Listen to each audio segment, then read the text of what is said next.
Мы очень много знаем про Италию. Мы часто туда ездим и покупаем итальянские продукты. Но в большей степени сегодня мы ждем итальянских инвестиций, в том числе в Ставропольский край.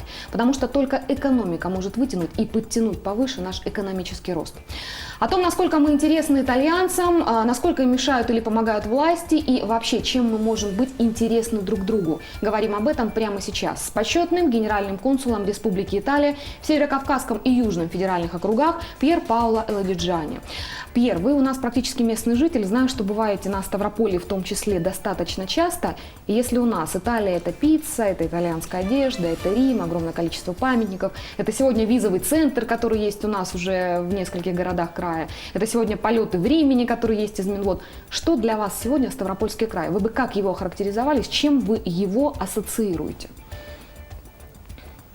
Ну, первое, я читал, надо общее, мы должны говорить не только по Ставропольскому краю, давайте в целом по общий Северный Кавказ, потому что Северный Кавказ для Италии это исторически один из самых главных регионов, где итальянцы складывают свои силы. Именно Ставрополь еще в 1980 году итальянцы предусмотрели еще по советской власти самый крупный проект мира по производству соя. Это не реализовался именно к сожалению, кстати, но если самый крупный в мире проект по сою. Да, не к сожалению, почему изменения, которые были 90-го года, вы прекрасно знаете, поэтому есть определенное историческое отношение, очень важно. Мы близко находимся, у нас есть пути транспортные к вам и у вас к нам, и мы, в принципе, экономически достаточно развитая территория. Но чем мы вам можем быть интересны? Почему все-таки итальянцы едут сюда? Ну, потому что экономика Италии и экономика России целая, ну, особенно Юг России, они друг друга дополняются абсолютно идеально. Это идеальный случай, когда у нас есть система обучения, у нас есть технологии, у нас есть высокая технология на производство. Ну, в Италии есть самое, наверное, развитие технологии на переработку сельхозпродукции. А у нас есть сельхозпродукция. У нас нет сельхозпродукции, потому что у нас поля средние, меньше половины гектара. У вас поля средние 100 гектар. Поэтому разница огромная, и за это мы друг друга можно то есть теоретически в большей степени сегодня мы интересны как сельхозпроизводители, как именно аграрный регион? Ну, не обязательно, условно, вы потребляете все электроэнергия, которая, ну, ОГК-5, Невиноминский ГРЭС, принадлежит итальянцам, принадлежит компании Enel. Мы сделали, итальянцы, самый крупный инвестор энергетика на СКФО. Купили ОГК-5, но не только купили, туда, Невиноминск, инвестировали 450 миллионов евро, строили новый цех по производству практически 450 мегаватт, которое это равно все старое производство Невиноминский ГРЭС. Паоло, а вот смотрите, вы приезжаете в другие страны, но в частности мы сегодня говорим про наш регион, Ставропольский край. И когда мы очень часто слышим иностранцев, которые говорят об уровне коррупции, о том, что за какую-то бумажку, чтобы быстрее ее или незаконно сделать, нужно заплатить. И ряд европейских компаний, в принципе, в Россию даже не приходили, понимая, что с них будут требовать взятки. Столкнулись ли вообще с такой коррупционогенной сферой, когда вам говорили, вот хочешь вот это быстрее или в обход закона, мы тебе все сделаем, но ты нам денег заплати. То есть вот это итальянцев шокирует или в принципе это нормальная ситуация? Ну, первое, нельзя думать тоже в Италии все так идеально. Ну, я лично не встречался с этому. То есть деньги не вымогали? Нет, ну, потому что лично меня довольно сложно это сделать. Ну, не только по этому причине. Просто сегодняшнего дня со мной здесь порядка 40 фирм итальянских приехали посмотреть, что это Северный Кавказ, что это Ставропольский край. И наша задача создать какой прямой мост, прямое отношение по какой такой мелкой проблеме, потому что такие проблемы высокого уровня редко бывают. И потом, ну, с иностранцами сложнее, чем русский, поэтому... С иностранцами даже Да, сложнее? конечно. Можно Потому что итальянский сложно с этим мириться, это не Можно просто. продолжение Можно вопроса? я просто Да-да-да. хотел закончить мысли, это очень важно. Наша задача именно создать прямой мост между инвестором, между людьми, которые хотят работать, и власти. Они друг друга должны общаться напрямую, без каких-либо посредников. И что я спрошу у власти, это именно убирает все вот это видов барьеры. Я не говорю не области коррупция, я имею в виду просто области бюрократии, которая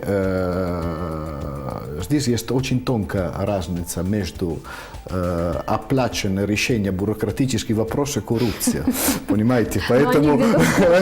Павел, а вот в продолжение вопроса все-таки понятно, что вы везете деньги. Вы говорите, иногда это намного сложнее договориться с пожарником, чем губернатор.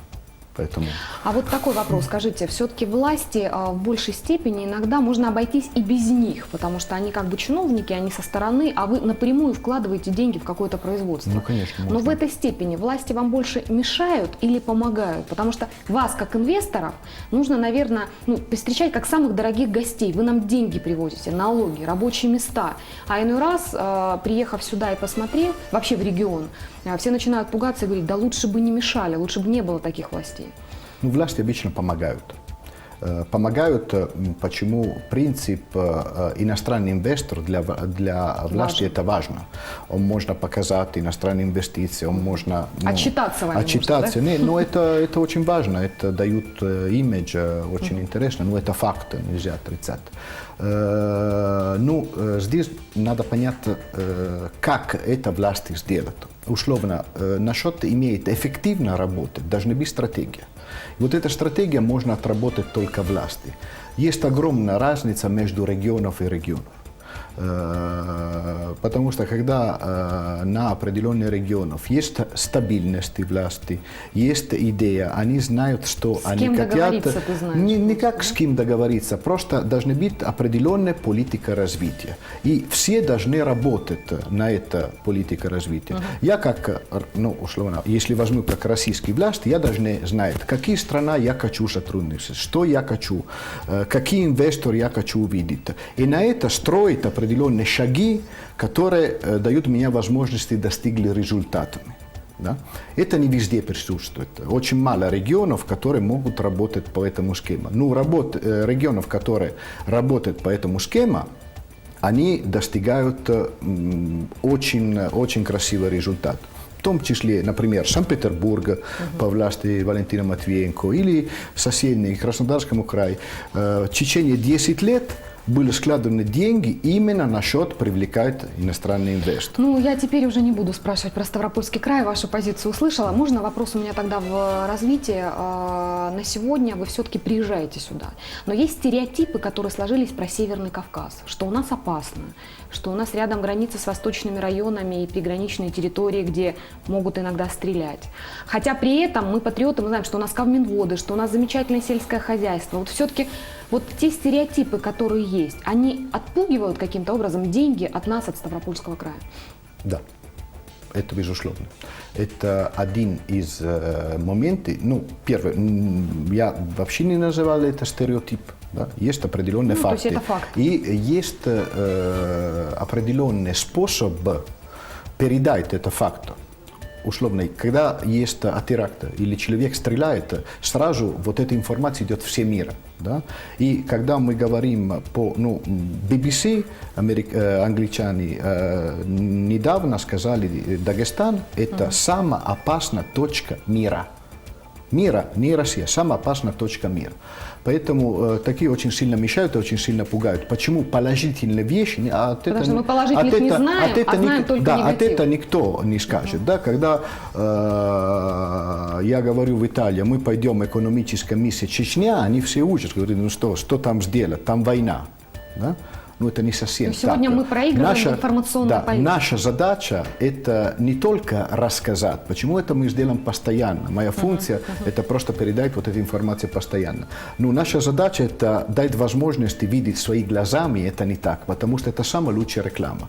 Да, когда итальянцы приедут и видят рядом себя завод Enel, нормальная зона, нормальные люди, гостеприимство, которые… Танки по улицам не ездят, да? Ну, танки по улицам уже мало, поэтому, ну, между прочим, танки по улицам можно видеть в Италии тоже, это не то момент. Дать такие возможности, это крайне важно.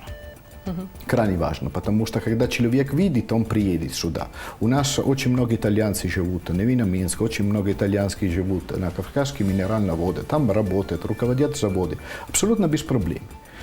Ну, эту информацию надо передать. Для тех, кто собрался сейчас в Италию на отдых, на море, жарковато сейчас, как там с погодой?